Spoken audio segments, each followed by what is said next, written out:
Pessoal, nessa aula de hoje vamos continuar falando de proteínas, mas falando de uma classe importante de proteínas chamadas enzimas.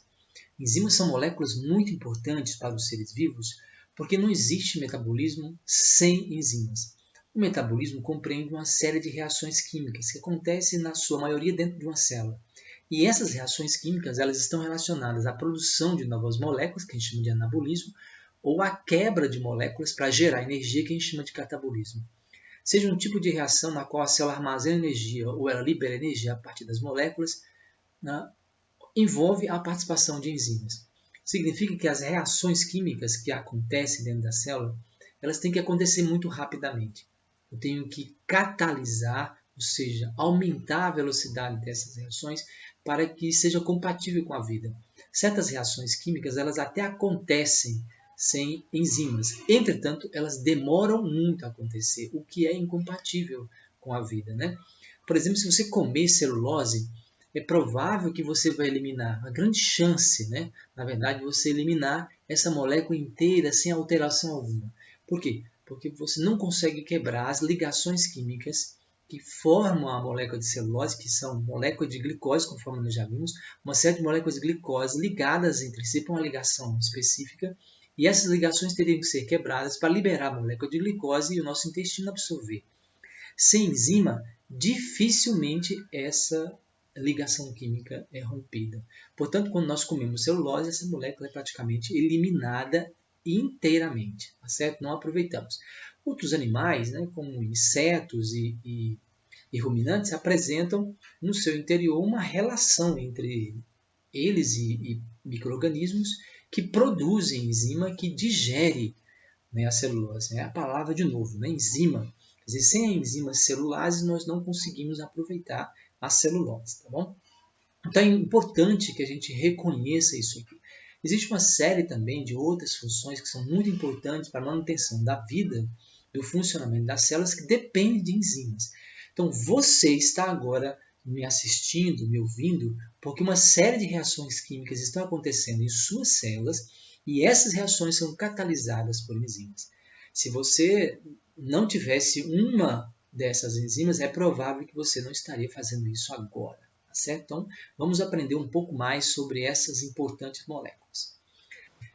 Bem, primeira coisa, o que são enzimas? Enzimas elas são moléculas orgânicas de natureza proteica, de modo geral. Embora algumas enzimas elas são de natureza de moléculas de RNA, ou seja, elas são moléculas de RNA, RNA com atividade catalítica, mas de modo geral, as enzimas elas são de natureza proteica. E o nosso enfoque aqui é exatamente nesse tipo de enzima, de natureza proteica. Por isso foi importante a gente entender que proteína tem uma ou mais cadeias polipeptídicas, né? E as enzimas não são diferentes disso. No geral, as enzimas têm mais de uma cadeia e elas se organizam de uma maneira para a sua atividade, ou seja, para desempenhar a sua atividade, que é de diferentes tipos, nós vamos ver nessa aula. Bem, as enzimas elas têm uma classificação, e vamos fazer um comentário breve sobre classificação. Existe uma classificação informal, na qual usa a seguinte forma para você dar nome ao enzima. Por exemplo, eu falei agora mesmo da celulase, né? A enzima que atua sobre um composto orgânico chamado celulose, e a gente usa o termo celulose e acrescenta nele um sufixo ase. Então, assim, uma enzima que atua sobre celulose chama celulase. Né? É uma hidrolase, ou seja, é uma enzima que vai quebrar uma ligação covalente que existe entre as moléculas de beta-glicose, né?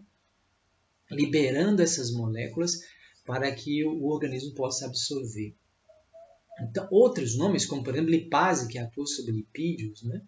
Protease, que atua sobre proteínas, sacarase sobre sacarose, lactase, que atua sobre lactose. Então, esses são os nomes comuns.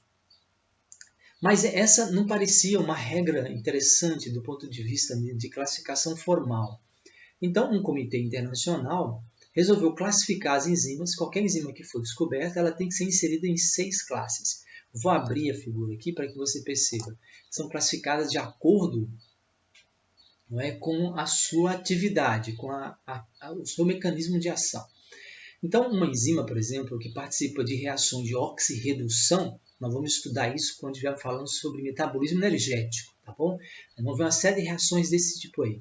Então, as oxirredutases, elas participam de reações de oxirredução, onde nós temos moléculas que vão doar elétrons e outros que vão receber. Um exemplo disso aí é a enzima chamada desidrogenase oxidase, né? Ela vai remover os átomos de hidrogênio adicionando átomos de oxigênio. Não se preocupe em memorizar esses nomes, porque não tem necessidade, mas nós vamos falar tanto disso que é provável que você depois acabe memorizando, tá bom? Uma outra classe chama transferases, as transferências de grupos funcionais, como essa metiltransferase aí. Elas vão transferir grupos metil, CH3, né? Daqui a pouco eu vou mostrar uma reação, você percebe isso facilmente. Hidrolases, que são essas enzimas que nós falamos agora mesmo, geralmente atuam na digestão do alimento, né? Elas vão quebrar ligações, romper ligações químicas, geralmente por intermediação de moléculas de água, né? Então nós vamos ver isso, ó, quebra de lipídios, quebra de proteínas, por quebra de lipídios são lipases, quebra de proteínas são proteases. São alguns exemplos que eu citei agora mesmo, né?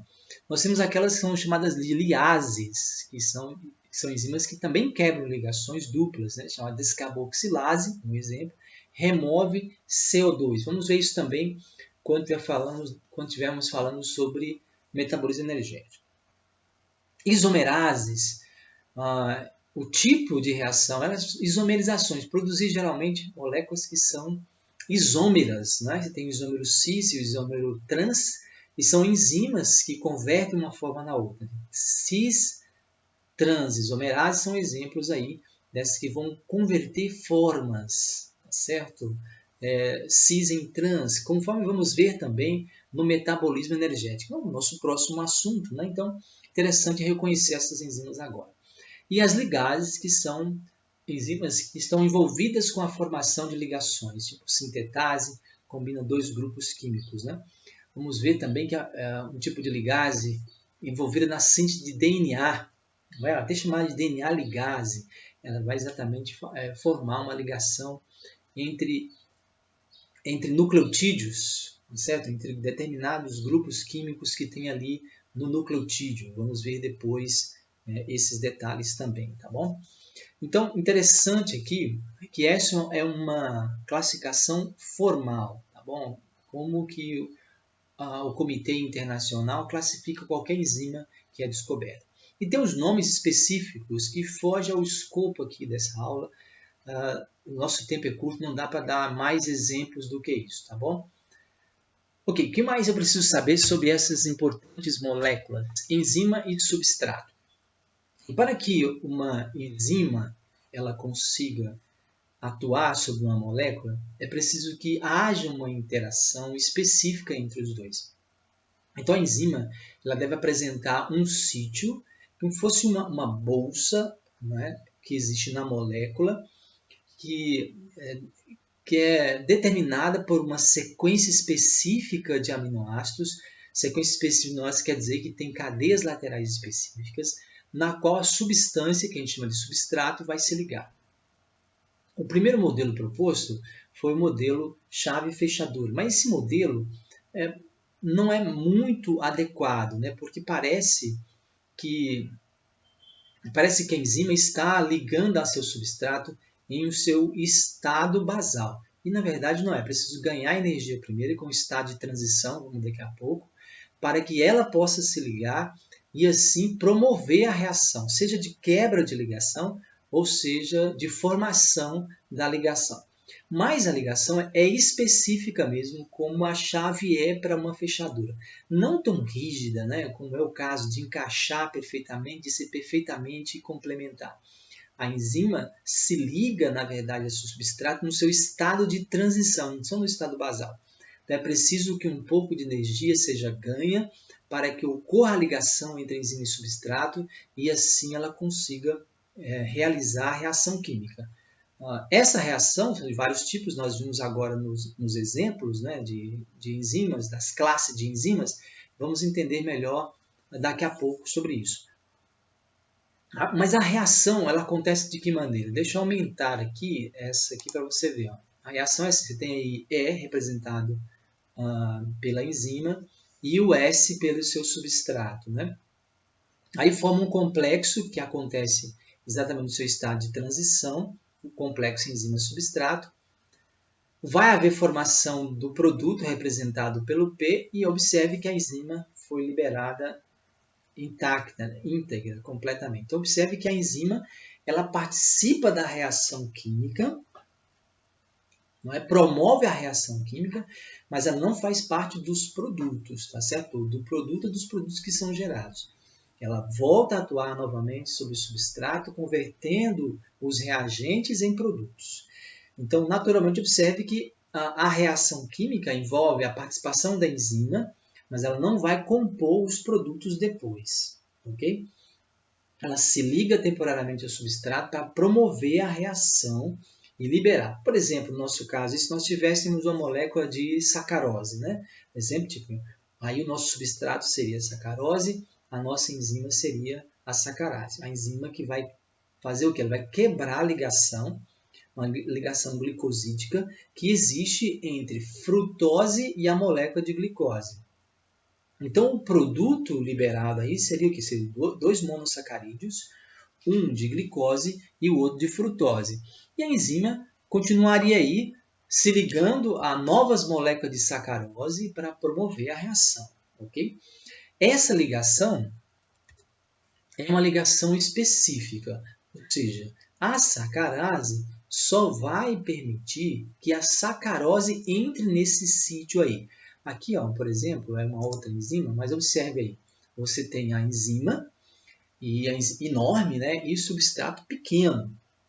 Aí são várias cadeias polipeptídicas formadas para formar essa molécula. E observe que uma espécie de bolso, né, o bolsão que ela tem, que é o sítio ativo, é onde o substrato vai se ligar.